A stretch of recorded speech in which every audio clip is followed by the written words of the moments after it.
નમસ્કાર દર્શક મિત્રો, બ્રેકિંગ ન્યૂઝમાં આપનું હાર્દિક સ્વાગત છે. આપ જોઈ રહ્યા છો ગુજરાત ન્યૂઝ 24. ભગીની સમાજના શિવકથાનો ઉદ્ઘાટન કાર્યક્રમ. શ્રાવણ મહિનો એટલે ભક્તિ, શિવ ઉપાસના, શ્રદ્ધા, દાન, પુણ્ય, સેવા અને ઈશ્વરની આરાધનાનો મહિમા. દેવોના દેવ મહાદેવજીના રીઝવવાની તક.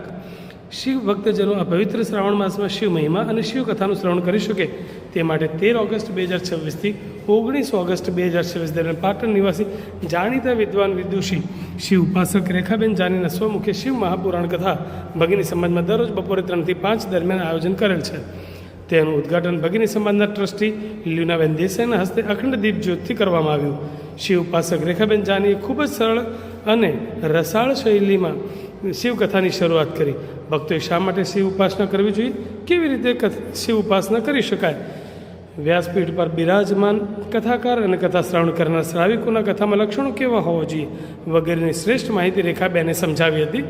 ધાર્મિક વૃત્તિની સંસ્થાના પ્રમુખ વાલીબેન પટેલ, મંત્રી લીલાબેન સ્વામી તથા સંધ્યાબેન પ્રધાન, વર્ષાબેન સોની, ગીતાબેન પટેલ, ગીતાબેન બારોટા, આશાબેન તેમજ સંસ્થાના કર્મચારીગણ, પાટણના સુગ્નીનગરજનો એ પોથીની પૂજા કરી હતી. ત્યારબાદ શિવપુરાણ કથા કરવામાં આવી.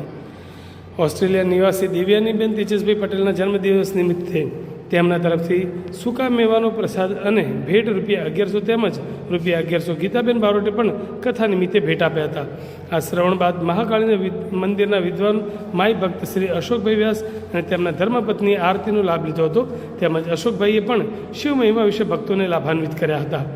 વિશાળ સંખ્યામાં ભાઈ બહેનોએ હાજર રહી કથાનું રસપાન કર્યું. સર્વે શિવ ભક્તોએ આ કથાનો લાભ તારીખ 19 ઓગસ્ટ સુધી લેવા ભગીની સમાજ દ્વારા ભાવભર્યું આમંત્રણ છે અને મહાઆરતીનો લાભ તેમજ પોથી પૂજા કરી શકાશે. તો સર્વ ભક્તોએ આ કથા સાંભળવા આ આમંત્રણ છે.